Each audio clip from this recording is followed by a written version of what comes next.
everyone. Men and women have very different perceptions of sexual dysfunction. First, men develop sexual dysfunction when they have too much information about sex or have many experiences of having sex. When a man's zest mind processes sexual information, zest wounds grow little by little in their zest mind. As these wounds accumulate, they have a negative effect on the body and mind, but it is recognized as pleasure in the conscious. In addition, because zest wounds that cause sexual dysfunction are not recognized and not sensed, sexual dysfunction is often thought of as a physical problem by men. Therefore, when men experience sexual dysfunction, they try to treat the body to restore sexual function. However, for women, sexual dysfunction occurs when the mind is very healthy or, conversely, when the wounds in mind become much larger than normal women. A woman's zest mind works when she is trying to repair wounds in her mind. So, if her mind is healthy, there is no reason for her zest mind to work, and she is not interested in sex. If the level of her wounds is extremely high, she may also become sexually dysfunctional because she blocks her perception of sexuality completely and her body does not respond to sexual stimulation at all. Happiness and wounds in mind are recognized and felt in the conscious, so when women experience sexual dysfunction, they think of it as a psychological problem and not a physical problem. They hardly try to treat their bodies for sexual dysfunction.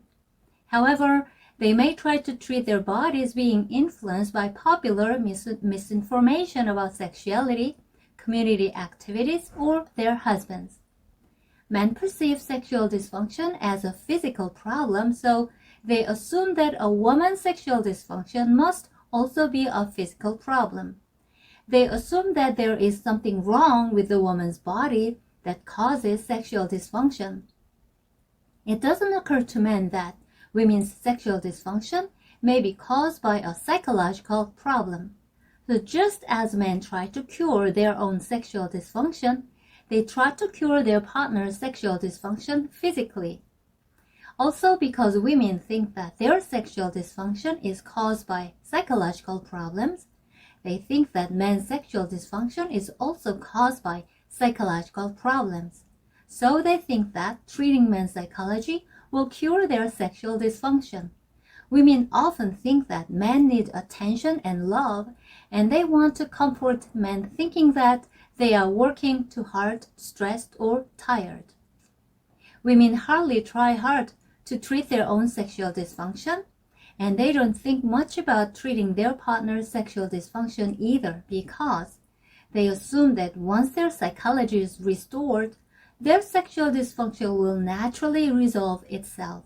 Of course, if a woman develops an addiction as a result of wound dissociation, sexual dysfunction becomes a very serious matter to her. These women override their feelings of wounds and seek only the pleasure of their sensory organs, and they become tolerant of or indulge in having sex, which is the most intense and pleasurable form of sensory stimulation. This activates all the sensory organs in the woman's body, no matter how frigid or anorgasmic a woman may have been. So when a woman who was primarily depressed or frigid converts to addiction, her body becomes easily aroused and optimized for having sex. Regardless of how men and women perceive sexual dysfunction, if they have it and want to treat it, physical treatment should never be the first thing they do.